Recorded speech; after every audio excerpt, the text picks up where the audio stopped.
Good morning and welcome back to my channel. কেমন আছেন আপনারা সবাই? আশা করছি সকলেই খুব ভালো আছেন এবং সুস্থ আছেন। আবারও আমার একটি নতুন ব্লগে আমি শ্রাবণী আপনাদের সবাইকে স্বাগত জানাই। তো এই যে সকাল সকাল রান্নাবান্না প্রায় কমপ্লিট হয়ে এসেছে। ওদিকে দেখলেন মাছ ভেজে নিয়েছি, বেগুনের তরকারিটাও হয়ে গিয়েছে, আর এখন এর মধ্যে ভাজা মাছটাকে দিয়ে দিচ্ছি, দিলে আর বেগুন রান্নাটাও রেডি হয়ে যাবে। আর তারপরে আমার ওদিকে পাশের চুলায় একটু চিচিঙ্গা ভেজে নিয়েছিলাম। আর তারপরে সমস্ত রান্নাবান্না কমপ্লিট করে আর এখন না একটু ওই যে টমেটো আর আম দিয়ে একটু চাটনি বানাচ্ছি। তো যেহেতু সময়টা হাতে খুব কম ছিল, সেই জন্য না টমেটোর খোসাগুলো আর ছাড়িয়ে উঠতে পারিনি।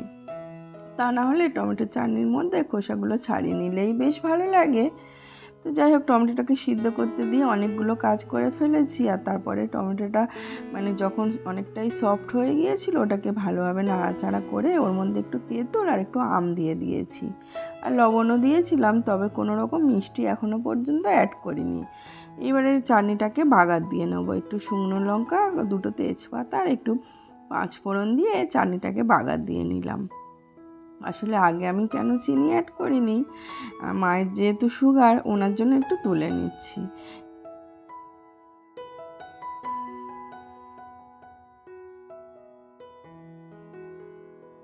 তো মায়েরটাতে আমি দেবো একটু ওই যে লো ক্যালোরির চিনিগুলো হয় সেগুলো, আর আমাদেরগুলোতে বাড়িতে না গুড় ছিল অনেক দিনে, জমেও গিয়েছে অনেকটা, দেখুন।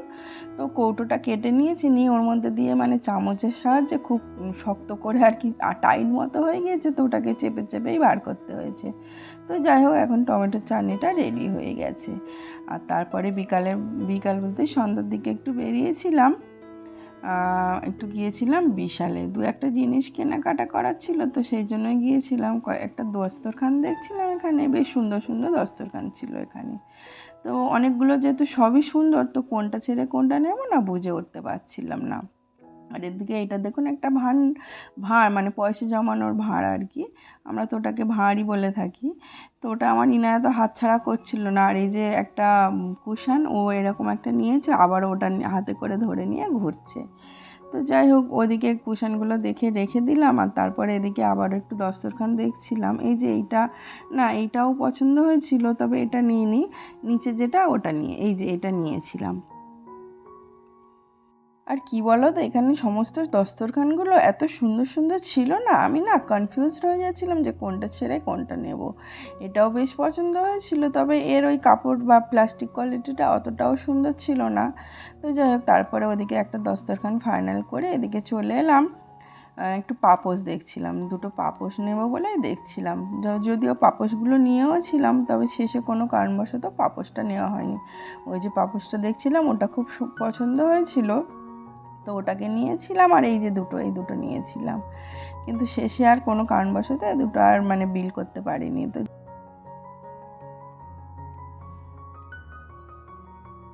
আর তারপরে এগুলো নেব না, আমি একটু দেখে নিচ্ছিলাম সমস্ত ফুল, বা এগুলো আর্টিফিশিয়াল ফ্লাওয়ার আর কি, সমস্ত প্লান্টগুলোই খুব সুন্দর লাগছিল। তো ওদিকে দেখলাম, আর এদিকে কাঁচকড়ির জিনিস ছিল, সেগুলোকেও একটু দেখে নিচ্ছিলাম। মেয়েদের স্বভাব জানেনই তো, এই ধরনের জিনিস বা ঘর সাজানোর জিনিস থেকে আসলে আমরা মেয়েরা চোখ ফেরাতে পারি না।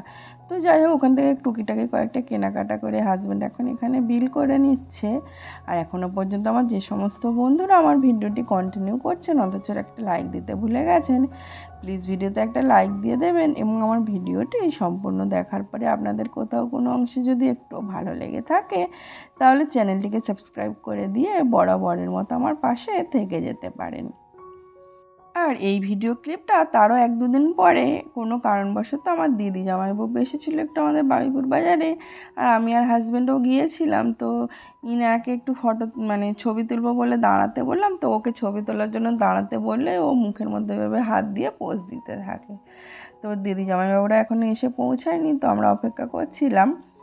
আর এই যে জায়গাটা ছোট্ট মতো একটু বসার জায়গা আছে, পাশে একটা রেস্টুরেন্ট আছে, তো এখানে এসে এই যে ইনায়া ছোটাছুটি করছে। পাশে একটা ওই যে ঘাস দিয়ে না হাতি টাইপের করা আছে, ওগুলোও খুব সুন্দর দেখতে। ওই ইনায়া গিয়ে আর কি ওখানে দেখছিল ওগুলো। এই যে হাতি আছে, সামনে একটা পার্কও আছে ছোটো মতো, তবে এখন যেহেতু অনেকটা রাত হয়ে গেছে, তো পার্কটা বন্ধ হয়ে গেছে। আর আর এদিকে হাজব্যান্ড বসে বসে জিজ্ঞাসা করছিল কখন আসবে, যদিও ওরা এসে গেছে, বাজারের মধ্যে জ্যাম তো ওখানে একটু আটকে গিয়েছে। তো তারপর এখানে ওরা চলে আসার পরে রায়হানা মানে দিদির মেয়ে রাই আর কি, ও একটু নিজের জন্য নুডলস অর্ডার করেছিল আর ইনায়ের জন্য একটু মোমো অর্ডার করেছে। তো সেগুলো এখন খাওয়া দাওয়া করছি আর আমার ইনায় এখানে গুনছে কটা আছে মোমো। ও আসলে ওর আপিকে ভীষণ ভালোবাসে, সবসময় দুজনে ঝগড়াও করে, আবার মানে একটুখানি চোখের আড়াল হলে আপি কোথায় গেল আপি কোথায় গেল এরকম করতে থাকে। তো ও খেতে খেতে আপির সঙ্গে রীতিমতো ঝগড়া করছিল, আর ও বলছিল আমার দিদির মেয়ে আর কি বলছিল দে আমার পয়সা ফেরত দে, আমার পয়সা ফেরত দে, এরকম বলছিল।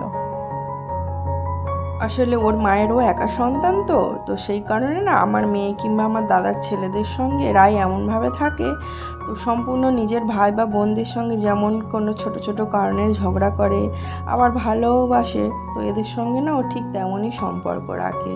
ও প্রায়শই ঝগড়া করতে থাকে আবার ভালোবাসতে থাকে।